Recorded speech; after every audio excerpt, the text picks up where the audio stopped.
The 1970s gave us unforgettable bands that dominated the radio for a moment, then disappeared. These weren't Led Zeppelin or Fleetwood Mac. These were the groups that captured lightning in a bottle and then faded away, but not from the memories of those who were there. Here are 7 bands only true 1970s kids will remember. Number 7. Pilot.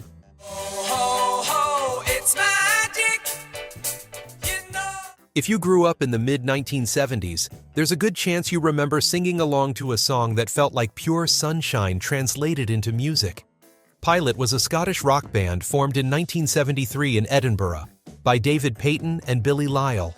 These guys had actually been substitute members of the Bay City Rollers before striking out on their own. And what a decision that turned out to be.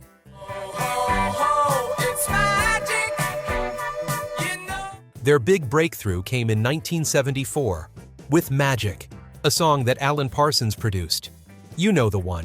That chorus with David Payton stretching out those oh sounds, making you want to sing along every single time. The song hit number 11 in the UK and climbed all the way to number 5 on the US Billboard Hot 100. In Canada, it went straight to number 1. The song sold over 1 million copies and earned a gold disc from the RIAA in August 1975.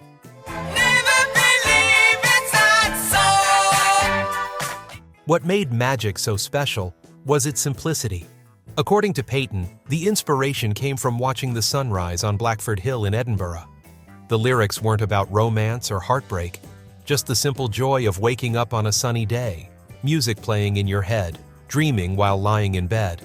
It was about that magical feeling of a lazy morning, with endless possibilities ahead. Never been away, hey, never seen a day break. The following year, in 1975, Pilot released January, which gave them their greatest success in the UK. The song hit number 1 on the UK singles chart on February 1st and stayed there for 3 weeks. Over in Australia, it dominated for 8 weeks at the top spot. Back home in Britain, the band was in a friendly competition with label mates Steve Harley and Cockney Rebel and Queen, all racing to hit number 1 first. Pilot won that race.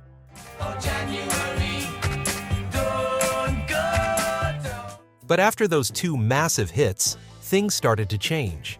Their other singles like Call Me Round and Just a Smile made the UK Top 40 in 1975, but nowhere else. By 1977, only Payton and guitarist Ian Bairnson remained from the original lineup. They recorded one final album called Two's a Crowd for Arista Records, and by 1978, the band members had moved on to other projects. It's magic, you know. The good news is that many of them found incredible success elsewhere. Payton, Bairnson, and drummer Stuart Tosh all became core members of the Alan Parsons Project. Tosh also worked with 10cc. Keyboardist Billy Lyle released a solo album in 1976, featuring Phil Collins on drums for most tracks. Sadly, Lyle passed away in 1989.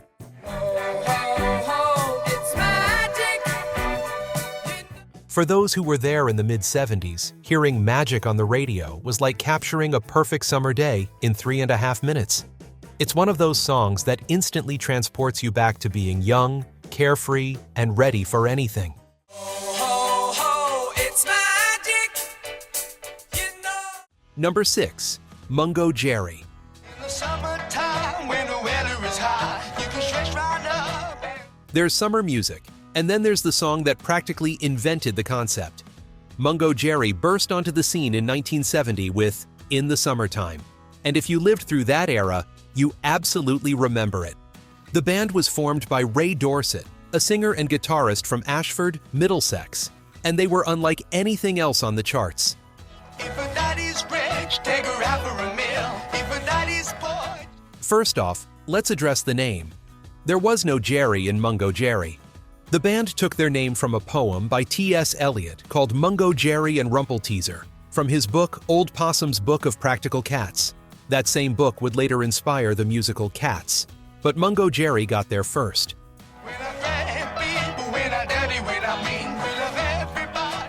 What made them so different was their sound. They weren't a typical rock band. They played what could best be described as jug band blues: banjo, guitars, honky-tonk piano, and upright bass, with no drummer. Instead, they created percussion by stomping their feet in big boots. Bassist Paul King recalled that they'd bring the house down wherever they played because nobody else sounded like them.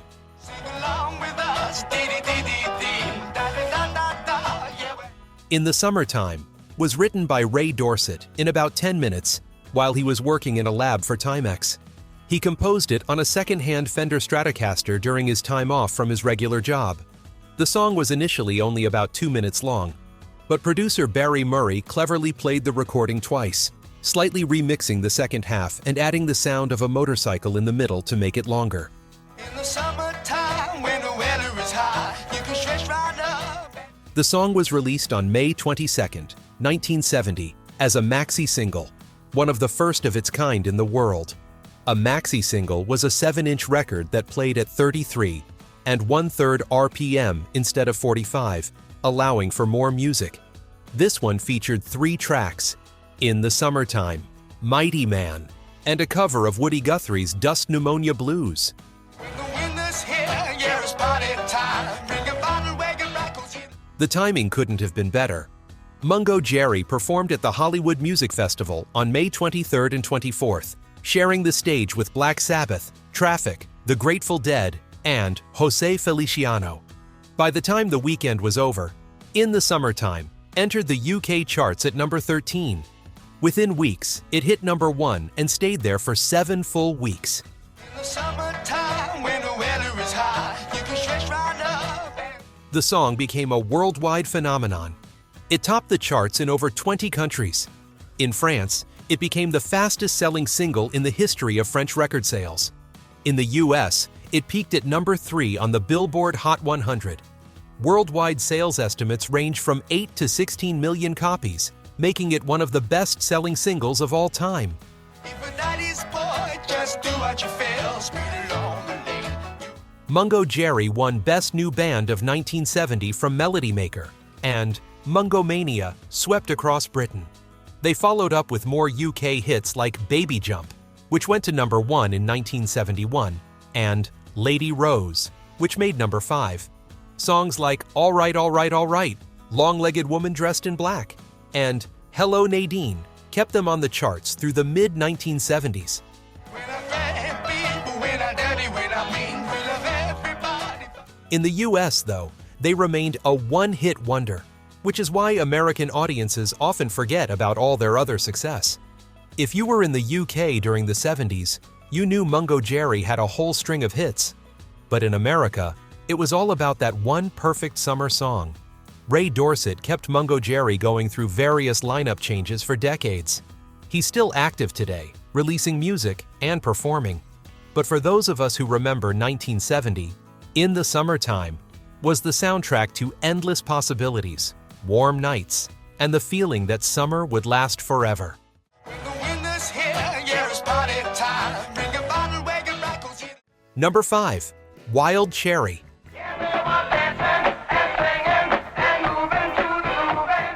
If you went to any party, wedding, or school dance in the late 1970s, you heard this band's signature song. Wild Cherry came from Mingo Junction, Ohio. Yes, that's really the name of the town. And they gave the world one of the funkiest rock songs of the decade. The band was founded by vocalist and guitarist Rob Parisi, who not only led the group, but wrote their massive hit, Play That Funky Music. The song was released in 1976 on Epic Records and became an instant sensation. It was a rare example of disco funk that has genuinely stood the test of time.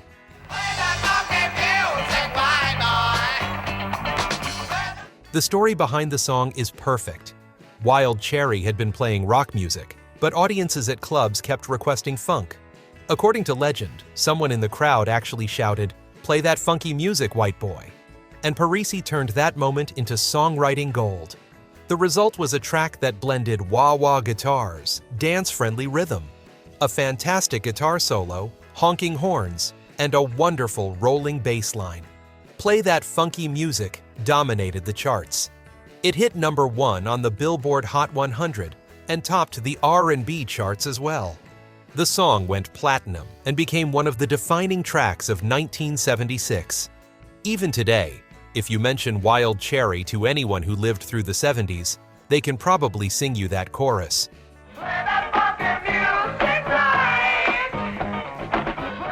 The band released their self-titled debut album in 1976, and it's actually worth checking out beyond the hit single. There's plenty of deep soul funk throughout the record that offers longer-lasting rewards for those willing to dig deeper. Songs that weren't as radio-friendly as Play That Funky Music, but showcased the band's genuine talent. Wild Cherry underwent a few lineup shuffles, with Parisi remaining the constant. They released 4 albums before their demise in 1979. After that, Parisi went on to work as a songwriter and producer, but Wild Cherry itself faded from view.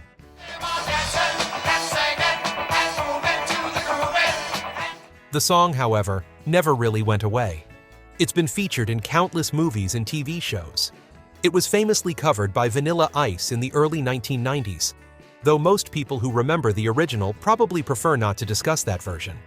The track remains a stone-cold classic of the disco-funk era, proof that sometimes a band can create one perfect song that outlives everything else they ever did. For those who were dancing in 1976, Wild Cherry represents that moment when rock bands realized they could get funky too, and audiences ate it up. The song is pure joy, pure energy, and pure 1970s.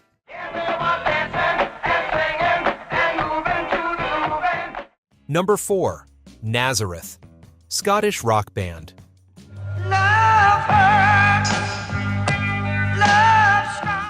Nazareth isn't completely forgotten. They're still touring and recording today. But they're definitely a band that many younger music fans have never heard of, despite having one of the most beautiful power ballads of the decade. Nazareth formed in 1968 in Dunfermline, Scotland, and released their first album in 1971. They played hard rock with soul, and they worked relentlessly, putting out album after album throughout the early 1970s. But it wasn't until 1975 that they found mainstream success in a big way.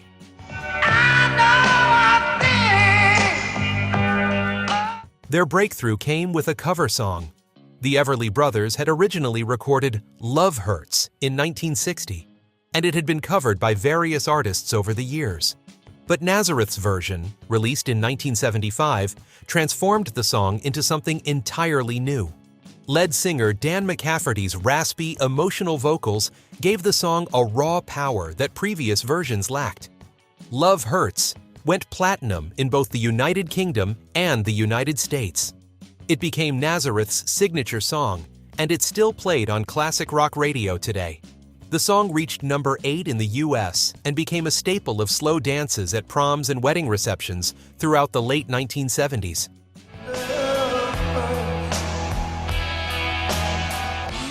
What made Nazareth's version special was the combination of McCafferty's voice and the arrangement. It started quietly, building emotion with each verse before exploding into that powerful chorus. You could hear the pain in every word. For teenagers experiencing heartbreak for the first time, this song became an anthem. The band continued to release albums throughout the late 70s and into the 80s, but they never quite matched the commercial success of Love Hurts. By the mid-80s, they had slipped from the top of the charts to relative obscurity, at least in terms of mainstream American audiences.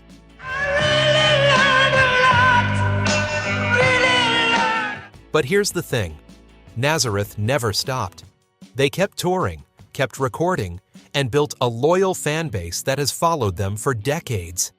As of recent years, only bassist Pete Agnew remains from the original lineup, but the band still performs live and releases new music.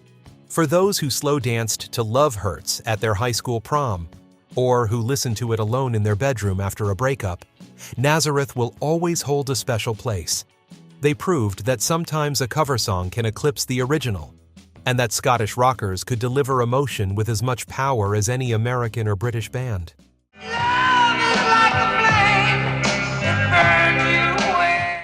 Number 3. Jigsaw.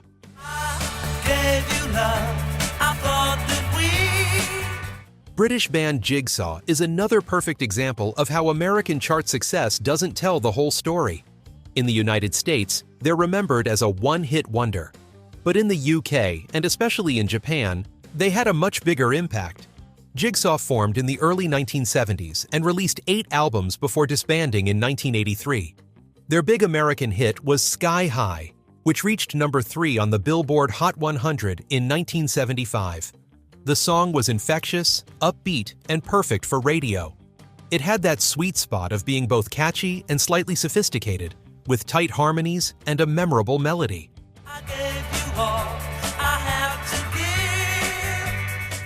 What many Americans don't know is that Sky High became a phenomenon in Japan.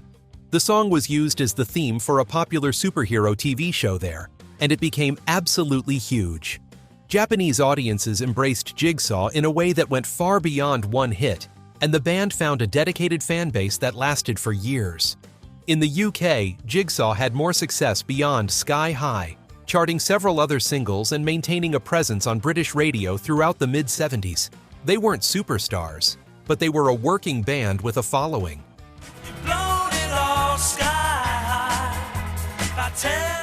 The song itself is a great example of mid-70s pop craftsmanship. It's about the feeling of being lifted up by love, that sensation of flying when everything's going right in a relationship. The production was polished, the vocals were strong, and it had that quality that makes you want to turn up the radio whenever it comes on. After Jigsaw dissolved in 1983, the band members transitioned into writing and producing for other artists. They proved that musical careers often evolve rather than simply end when the mainstream spotlight dims. Just because a band stops performing doesn't mean the people in it stop being musicians.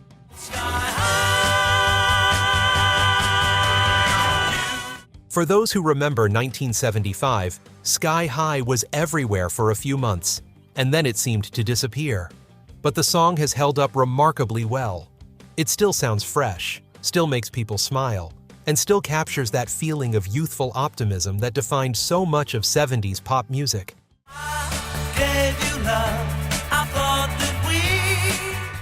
Number 2. Starland Vocal Band.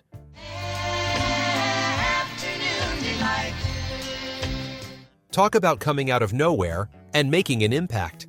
Starland Vocal Band formed in 1976 and almost immediately scored one of the biggest and most controversial hits of the decade with Afternoon Delight. The band consisted of married couple Bill Danoff and Taffy Nivert, along with John Carroll and Margot Chapman. Danoff had already had success as a songwriter, having co-written Take Me Home Country Roads for John Denver. But with Starland Vocal Band, he created something entirely different.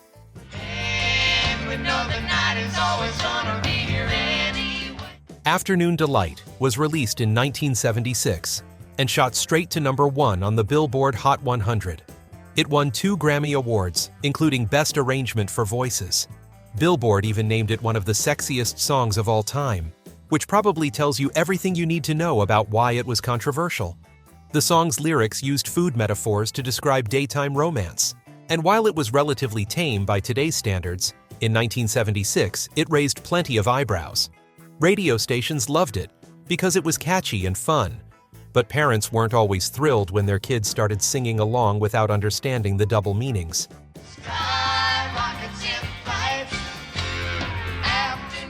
The vocal harmonies were impeccable, tight, professional, and perfectly executed.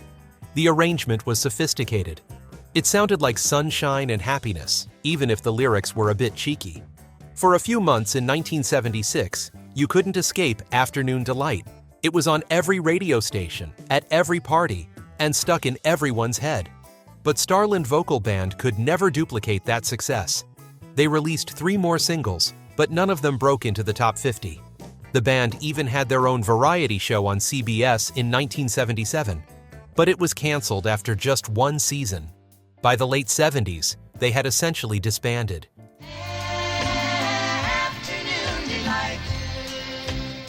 The thing is, Afternoon Delight was so successful that nothing else could compete with it.